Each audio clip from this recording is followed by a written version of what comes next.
रात के तकरीबन 11:37 पे क्या काम हुआ, कैसे ग्रैंड ऑपरेशन हुआ और उसके नतीजे में जो सारी चीज़ें हैं आपने कुछ तो देख ली हैं, कुछ मैं अभी आपको बता देता हूँ।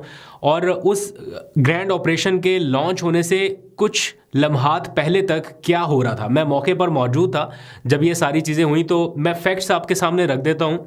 आई नो कि थोड़ा डिमोरलाइजिंग हो सकता है ये पूरा सीन बहुत सारे लोगों के लिए जिन्होंने ये सोचा था कि शायद अब मामलात किसी और तरफ जाएंगे, या बहुत सारे लोगों ने एफ़र्ट की, बहुत सारे लोगों ने दुआएं की, होपफुल थे। तो हो सकता है जो मैं फैक्ट्स आपके सामने रखने जा रहा हूँ अभी वो आप उससे एग्री ना करें या वो सुनने में अच्छे ना लगें, लेकिन फिर भी अंडरस्टैंडिंग के लिए या आपके सामने चीज़ बिल्कुल पिक्चर क्लियर होनी चाहिए, इसलिए मैं आपके सामने ये रख रहा हूँ। 11:37 का वो वक्त था, बल्कि थोड़ा सा उससे पहले आ जाइए। 11:37 के हवाले से मैं आपके सामने पूरी फुटेज रखूंगा, वो एक्सक्लूसिव मनाजर अभी कुछ ही देर में आप देख लेंगे सारे। मैं एज इट इज़ रख दूंगा ताकि आपको पिक्चर क्लियर हो जाए। उससे पहले थोड़ी सी बात कर लेते हैं। आज शाम 5 बजे से लेके तकरीबन 7 बजे तक काफ़ी प्रेशर रहा कारकुनान का कि अली अमीन गंडापुर और बुशरा बीबी जो है ये कुलसूम हॉस्पिटल जो कि डी चौक से बिल्कुल करीब था, उस कह रहे थे कि आगे बढ़ें, डी चौक की तरफ जाएं, लेकिन मसलहत के तहत या जो भी रीज़न थी मुझे नहीं मालूम, ये काफ़िला आगे नहीं बढ़ा और डी चौक जाने से ये गुरेज करते रहे। फिर अचानक से रात 9 बजे के करीब हमें ये इतला मिली कि बुशरा बीबी और गंडापुर जो हैं ये अपने उस मुकाम से वापस पलट गए हैं, यानी गाड़ी रिवर्स कर लिया है, उसका रुख तब्दील हो गया टुवर्ड्स डी चौक की बजाय वापस की तरफ हो गया और ये लोग डिस्कनेक्ट हो गए हैं अपने लोगों से। मैं यहाँ पर व्लॉग कर रहा था जो मैंने पहले अपलोड किया, जैसे ही वो व्लॉग ख़त्म हुआ तो मैंने सोचा कि मैं ख़ुद ग्राउंड पे जाके ज़रा चेक करके आता हूँ कि वाकई ये कहीं चले गए हैं या ग्राउंड पे मौजूद हैं। मैं जब कुलसूम हॉस्पिटल वाली साइड पे गया, वहाँ पे कोई बंदा बशर नहीं, लाइट्स ऑफ थी बिल्कुल, और मैं खुद हैरान था कि इतने लोग थे यहाँ पे शाम के टाइम, तो अभी सारे किधर चले गए। तो राब्ता करने पर पता चला, क्योंकि स्ट्रीट लाइट सारी बंद थी ना, तो थोड़ी दूर आपको कुछ नज़र नहीं आ रहा, तो राब्ता करने में पता चला कि ये सारे लोग जो हैं ये कुलसूम हॉस्पिटल से पीछे की तरफ यानी डी चौक की तरफ जाने की बजाय पीछे की तरफ तकरीबन 2 किलोमीटर आगे या 1.5 किलोमीटर आगे टूवर्ड्स डी वॉटसन या सेंटोरस ब्रिज के पास पहुँच गए हैं। मैं जब वहाँ पर गया तो मैंने मंजर देखा कि गाड़ियाँ जो हैं काफ़िले वापस रवाना हो रहे हैं, निकल रहे हैं काफ़िले। उस वक्त तक अभी ग्रैंड ऑपरेशन शुरू नहीं हुआ था, या क्या कहते हैं कि अभी जो मनाजर अभी आपने देखे हैं टेलीविजन पर वो नहीं थे। तो मुझे कारकुनान को ऐसे जाता देख के थोड़ी हैरत थी कि कोई अनाउंसमेंट भी नहीं हुई, कुछ बताया भी नहीं है। तो मैं उनसे पूछ रहा था कि क्या आप वापस जा रहे हैं। मैंने मुतादिद लोगों से पूछा, भी आपको सुनाऊंगा भी सारा कुछ। कुछ कह रहे थे कि हाँ जी हम वापस जा रहे हैं, कुछ कह रहे थे कि नहीं हम इधर ही हैं, कुछ कह रहे थे कि हमें पता नहीं है। तो मैंने जो इतने ज़्यादा लोगों से बात की तो मैं ये असेस कर पा रहा था कि इन लोगों को कोई कुछ नहीं पता, ना पार्टी लीडरशिप की तरफ से कुछ बताया गया है, ना इनको, ये बिल्कुल क्लूलेस लग रहे हैं कि कहाँ पर जाना है, कहाँ पे रुकना है। लीडरशिप की जानिब से कुछ नहीं बताया गया, और अनफॉर्चुनेटली लीडरशिप भी क्या थी, सिर्फ गंडापुर बुशरा बीबी, उसके अलावा मरकज़ी लीडरशिप में कोई वहाँ पर मौजूद नहीं था। और इसका शिकवा पार्टी के जो लोग थे वो करते दिखाई दिया कि लीडरशिप कहाँ है, लीडरशिप कहाँ है, वो ढूंढ रहे थे और उनको कोई बंदा मिल नहीं रहा था। मैंने वहाँ पर ढूंढने की बड़ी कोशिश की कि बुशरा बीबी और अली अमीन गंडापुर का काफ़िला कहाँ पे है, क्योंकि टीवी पर ये खबरें चलना शुरू हो गई हैं कि ये जनाब वहाँ से रवाना हो गए। तो एक कारकुन ने मुझे बताया कि नहीं वो इधर ही हैं, तो मैं आपको लेके चलता हूँ वहाँ तक कि वो कहाँ पर है बुशरा बीबी और गंडापुर। मैंने कहा लेके चलो, वो मुझे ले गया।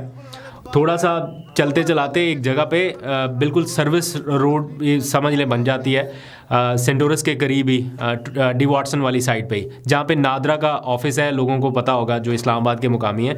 वहाँ सर्विस रोड पे इनकी गाड़ी खड़ी हुई थी, और जिस हालात में खड़े थे ये लोग, तो मैंने गंडापुर साहब से बात करने की कोशिश की, उन्होंने गेट खोला लेकिन बात नहीं हो सकी, वापस गेट बंद हो गया। तो वही झलक अभी टीवी चैनल्स के ऊपर भी चल रही है। वो आखिरी टाइम था जब उनको यूँ समझ लिया कि देखा गया।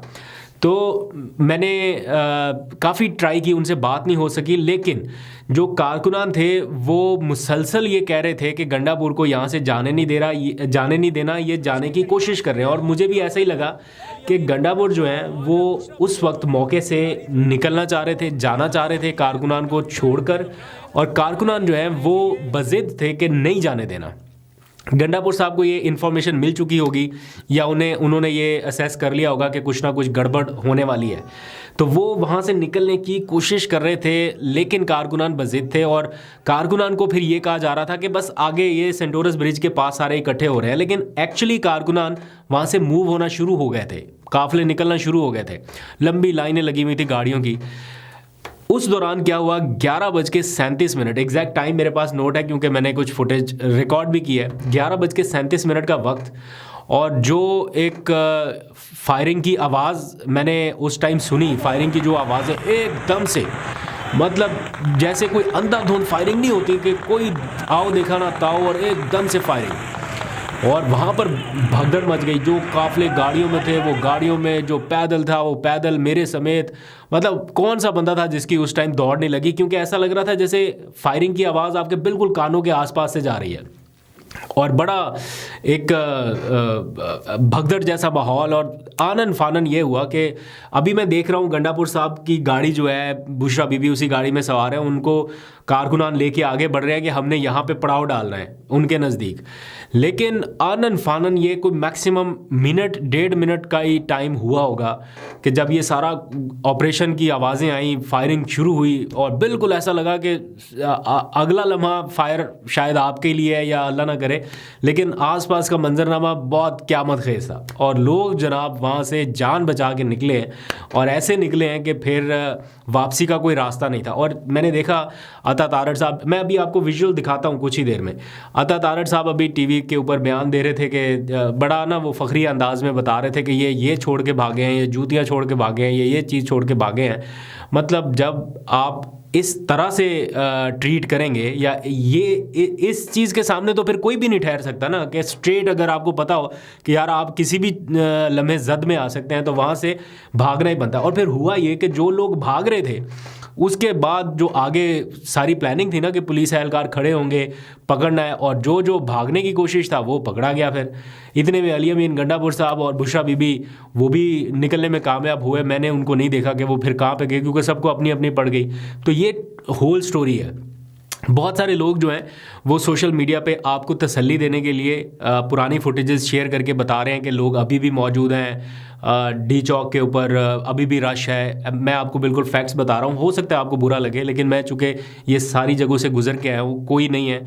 और ये इसमें कसूर जो है वो पीटीआई की लीडरशिप का हो सकता है, क्योंकि उन्होंने मैनेज ही सही नहीं किया। सिर्फ अली अमीन गंडापुर और बुशरा बीबी, उसके अलावा जो सारी लीडरशिप जो इस टाइम मज़े कर रही है, जिनके पास ओहदे हैं, गाड़ियां हैं, सारा कुछ है, उनका क्या किरदार था मुझे मालूम नहीं है, उन्होंने क्या करना था मुझे मालूम नहीं है। लेकिन लोग जो हैं, कारकुनान जो हैं, वो अपनी लीडरशिप को भी कहीं ना कहीं कसूरवार ठहरा रहे हैं, साथ साथ जो कुछ उनके साथ हुआ उस पर। तो जो मंज़र मैंने देखा है वहाँ पर उन लम्हात में ठहरना या रुकना ये बेवकूफ़ी थी। अगर कोई कहता है कि मैं बहुत बहादुर हूँ और मैं वहाँ पर रुकने के लिए तैयार था, तो वहाँ पे वो मंजर नहीं था। मैंने भी ऐसे बहुत सारे धरने, जलसे, जुलूस कवर किए हैं, शेलिंग, टीयर गैस, सारा कुछ देखा है, लेकिन जो वो मंजर था वो 1 मिनट का, वो नेक्स्ट लेवल का था। अच्छा, अब मैं आपको वो सारे विजुअल्स दिखाता हूँ जो इस वाक़े से 10 मिनट पहले तक मैंने सारे रिकॉर्ड किए। हो सकता है उनमें कोई इन्फॉर्मेशन थोड़ी आगे पीछे भी हुई हो, लेकिन आपको समझ आ जाएगी पूरी, क्योंकि ये सारे मंजर जो है ये इस ग्रैंड ऑपरेशन से 10 मिनट के पहले तक के हैं। आपको आइडिया होगा कि कारकुनान क्या कह रहे थे, गंडापुर की क्या सिचुएशन थी और बाकी पूरा ओवरऑल क्या माहौल था। और उसके बाद जैसे ही वो आखिरी रिकॉर्डिंग हुई है भागते दौड़ते, बस उसके बाद फिर यूँ समझ लें कि हम अपने दफातर तक बड़ी मुश्किल पहुँचे, क्योंकि ऐसा ऑपरेशन लॉन्च हो चुका था कि कोई स्पेयर नहीं हो रहा था, जो सामने आया उसको पकड़ना है, इस तरह का मंजर था।